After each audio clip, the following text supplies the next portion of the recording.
তো শিক্ষার্থীরা দেখতে পাচ্ছ আজকে কি নিয়ে কথা বলবো। আজকে কথা বলবো খুবই গুরুত্বপূর্ণ একটি গ্রামার নিয়ে, সেটা হচ্ছে পার্টিসিপল। পার্টিসিপলটা হচ্ছে এমন একটা গ্রামার, সেটা হচ্ছে তোমাদের এইচএসসি এবং অ্যাডমিশনে দুই জায়গাতে থাকে। এটা মাঝে মাঝে চাকরির পরীক্ষাতে আসতে দেখা যায়। যদিও সহজ একটি গ্রামার, অনেকেই ভুল করে থাকে এই গ্রামারটি, অনেকেই পার্টিসিপল ধরতে পারে না, যে পার্টিসিপল কোনটা পার্টিসিপল, কোনটা জেরান, কোনটা কি, এই জিনিসগুলো ধরতে পারে না। তো তাদের জন্য আজকে ক্লাসটি অবশ্যই দেখবে মনোযোগ দিয়ে।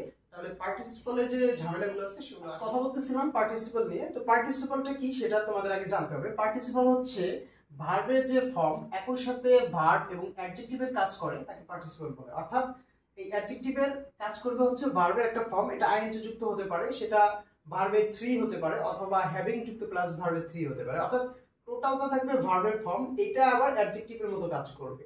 অর্থাৎ ভার্বের যে ফর্মটা অ্যাডজেক্টিভের মতো কাজ করবে তাকে আমরা কি বলবো? তাকে আমরা পার্টিসিপল বলবো। তো পার্টিসিপলকে আমরা অ্যাডজেক্টিভও বলতে পারি, একটু আগে আমি বললাম। তো পার্টিসিপলটা মূলত অ্যাডজেক্টিভ, এবং পার্টিসিপল মূলত তিন প্রকার: প্রেজেন্ট পার্টিসিপল, পাস্ট পার্টিসিপল এবং পারফেক্ট পার্টিসিপল। এগুলো তোমাকে খেয়াল রাখতে হবে। তাহলে প্রেজেন্ট পার্টিসিপল কোনগুলো, এগুলো একটু দেখো। প্রেজেন্ট পার্টিসিপল হচ্ছে যে ভার্বের ভি1 প্লাস আইএনজি, অর্থাৎ ভার্বের সাথে কি থাকবে? আইএনজি যুক্ত যে ভার্বগুলো, সেগুলো অ্যাডজেক্টিভের মধ্যে যদি কাজ করে তাহলে সেটিকে আমরা প্রেজেন্ট পার্টিসিপল বলবো। আর পাস্ট পার্টিসিপলটা হচ্ছে এই ভার্বের থ্রি, যেটা অর্থাৎ আমরা পড়ছি না যে ভি1 ভি2, অর্থাৎ present form, past form, participle, past participle form. তো এই যে পাস্ট পার্টিসিপল ফর্ম যেটা আছে সেটাই মূলত কি? অ্যাডজেক্টিভ। তারপরে যেটা আছে পারফেক্ট পার্টিসিপল, এটা হচ্ছে হ্যাভিং প্লাস ভি3। হ্যাভিং প্লাস ভি3 যদি হয় সেটা হচ্ছে পার্টিসিপল, সেটা হবে পারফেক্ট পার্টিসিপল। তো এখানে দেখো আমি কিছু উদাহরণ দিয়ে বোঝানোর চেষ্টা করেছি। এখানে বলেছি উদাহরণ দিয়ে বোঝানোর চেষ্টা করেছি। P1 মানে হচ্ছে প্রেজেন্ট পার্টিসিপল। তো প্রেজেন্ট পার্টিসিপলটা আমি বোঝানোর চেষ্টা করেছি যে I saw A singing bird. একটা জিনিস খেয়াল করো, সিঙ্গিং বার্ড। এখানে বার্ডটা কি? বার্ডটা মূলত নাউন, নাউনের পূর্বে যে ওয়ার্ডটা থাকে সেটা হচ্ছে অ্যাডজেক্টিভ। তাহলে সিঙ্গিং বার্ড, আমি যদি বলি কেমন বার্ড, তুমি প্রশ্ন করো কেমন বার্ড, তুমি অ্যানসার দিও সিঙ্গিং বার্ড। তাহলে এই সিঙ্গিংটা হচ্ছে প্রেজেন্ট পার্টিসিপল, অর্থাৎ অ্যাডজেক্টিভ। তারপরে আমি যদি বলি I saw a man running in the field, এই ম্যানটা হচ্ছে নাউন। ম্যানটা নাউন, নাউনের পূর্বে অথবা পরে যে ওয়ার্ড নাউনকে মডিফাই করে সেটা হচ্ছে অ্যাডজেক্টিভ। তাহলে সেটা প্রি মডিফাই হতে পারে, পোস্ট মডিফাই হতে পারে, এটা তোমরা ইন্টারমিডিয়েট পড়েছো। তো এখানে পোস্ট মডিফাই করছে যে রানিং ইন দ্য ফিল্ড, আমি একটি মানুষকে দেখেছিলাম মাঠে দৌড়াতে। তাহলে কাকে দৌড়াতে দেখেছিলাম? মানুষকে।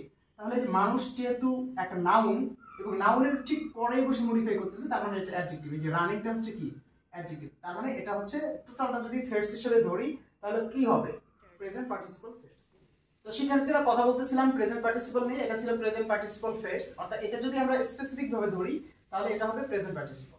তো তারপরে আমরা P2 নিয়ে কথা বলতেছিলাম। P2 মানে হচ্ছে কি? Past participle. পাস্ট পার্টিসিপল এটা আবার V3, অর্থাৎ পাস্ট পার্টিসিপল যেগুলো আছে ভার্বের 3 আছে সে সবগুলো হচ্ছে কি? Past participle. তো আমরা এখানে উদাহরণ দিয়ে বোঝানোর চেষ্টা করেছি। বলছি আই নিড এ ওয়াশড কার। কারটা হচ্ছে কি? কারটা হচ্ছে নাউন, নাউনের পূর্বে যে ওয়ার্ড বসে সেটা আমরা জানি অ্যাডজেক্টিভ। তাহলে এখানে দেখো ওয়াশড, ওয়াশ, ওয়াশড, ওয়াশড। তাহলে ওয়াশ হচ্ছিল ধোয়া, তাহলে ওয়াশড, ওয়াশড। তাহলে এটা হচ্ছে V3, এটা ছিল এটা হচ্ছে V3। তাহলে কাকে মডিফাই করতেছে? কারকে মডিফাই করতেছে? কে মডিফাই করতেছে? ওয়াশড মডিফাই করতেছে। কেমন গাড়ি? আমরা যদি বলি পরিষ্কার গাড়ি, ধোয়া গাড়ি, ধৌত গাড়ি, একই জিনিস। তো এই ওয়াশটা কি হয়ে যাবে? ওয়াশটা হয়ে যাবে তখন অ্যাডজেক্টিভ। আবার এটা নাম কি? এটা নাম হচ্ছে পাস্ট পার্টিসিপল। তাহলে এটা কোন অ্যাডজেক্টিভ? আমরা বলতে পারি পাস্ট পার্টিসিপল অ্যাডজেক্টিভ। ঠিক আছে? তো তারপরে এখানে আমি আরেকটা উদাহরণ দিয়েছি, I saw a brown child. তাহলে এই যে ব্রাউনটা কি? ব্রাউনটা হচ্ছে এই চাইল্ডকে মডিফাই করতেছে। চাইল্ড হচ্ছে নাউন, নাউনের পূর্বে বসে অ্যাডজেক্টিভ মডিফাই করতে পারে। যেহেতু এটা ভার্বের 3 ফর্ম, পাস্ট পার্টিসিপল ফর্ম, তাহলে এটা অ্যাডজেক্টিভ। কোন অ্যাডজেক্টিভ? Past participle adjective. এটা খেয়াল রাখতে হবে। তারপরে দেখো, তারপরে হচ্ছে P3। P3 মানে হচ্ছে পারফেক্ট পার্টিসিপল। ভার্বের 3 যুক্ত হয় তাহলে সেটাকে আমরা কি বলবো? পারফেক্ট পার্টিসিপল বলবো। এখানে দেখো আমি উদাহরণ দিয়েছি, বলেছি হ্যাভিং ফিনিশড। হ্যাভিংটা কি? হ্যাভিং ফিনিশড, এই দুইটা মিলা হবে পারফেক্ট পার্টিসিপল। এটা আলাদা করতে পারবে না তুমি, এই ফিনিশডকে আলাদা করতে পারবে না, অর্থাৎ এইটার সাথে তোমাকে বলতে হবে। তাহলে তোমাকে আন্ডারলাইন করে দিতে পারো যে হ্যাভিং ফিনিশড এটা কি। তাহলে এটা কি হবে? এটা হবে কি? Perfect participle. ঠিক আছে? এটা খেয়াল রাখতে হবে। তারপরে এখানে আছে having written an article they submitted it. তাহলে হ্যাভিং রিটেন, দেখো having plus written, right, wrote, written, এই যে রিটেন এখানে চলে আসছে। তাহলে ফিনিশ, ফিনিশ, ফিনিশড। ঠিক আছে?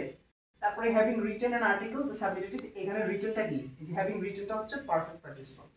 এই ছিল পার্টিসিপলের আলোচনা। এগুলো হচ্ছে তোমার খুবই ইম্পর্টেন্ট একটা জিনিস। আর একটা জিনিস হচ্ছে এই যে প্রেজেন্ট পার্টিসিপল এবং জেরান্টের মধ্যে অনেক সময় তোমরা গুলিয়ে ফেলো। এইটা যাতে না গুলো সেজন্য আমি নেক্সটে আরেকটা ক্লাস নিয়ে আসবো, সেখানে থাকবে শুধুমাত্র পার্টিসিপল ভার্সেস জেরান্টের মধ্যে আলোচনা। সেখানে তোমরা দেখলে ওটা ক্লিয়ারলি বুঝতে পারবা। আরেকটা জিনিস আমি এখান থেকে তোমাদের একটু ধারণা দেই, সেটা হচ্ছে এই যে যে নাউনটা থাকবে আইএনজি যুক্ত শব্দ যদি তোমার নাউনের পূর্বে বসে, সেটা যদি প্রেজেন্ট পার্টিসিপল বোঝায়, তুমি কিভাবে বুঝবা সেটা নাউন নাকি পার্টিসিপল? সেটা জানার একটা উপায় হচ্ছে এখানে যদি প্রাণীবাচক কোনো ওয়ার্ড থাকে, নাউনটা যদি প্রাণীবাচক হয় তাহলে সেটা হবে কি, সেটা হবে পার্টিসিপল। এবং এখানে যদি বস্তুবাচক কোনো জিনিস থাকে তাহলে সেটা হবে জিরান। এটা খেয়াল রাখবা। এখানে আরেকটা জিনিস হচ্ছে এইটাকে তুমি যদি সেন্টেন্স বানাতে পারো, যেমন বার্ড ইজ সিঙ্গিং, আমি বলতেই পারি bird is singing. Bird for singing হয় না? তো ইজ দিয়ে যদি তুমি এরকম সেন্টেন্স বানাতে পারো তাহলে সেটা পার্টিসিপল। আর যদি সেন্টেন্স বানাতে না পারো সেটা হবে জিরান। সেটা আমি ওই জিরান্ট এবং পার্টিসিপল ক্লাসে আলোচনা করবো। সে পর্যন্ত সবাই ভালো থাকো, এগুলো একটু দেখো। আল্লাহ হাফেজ।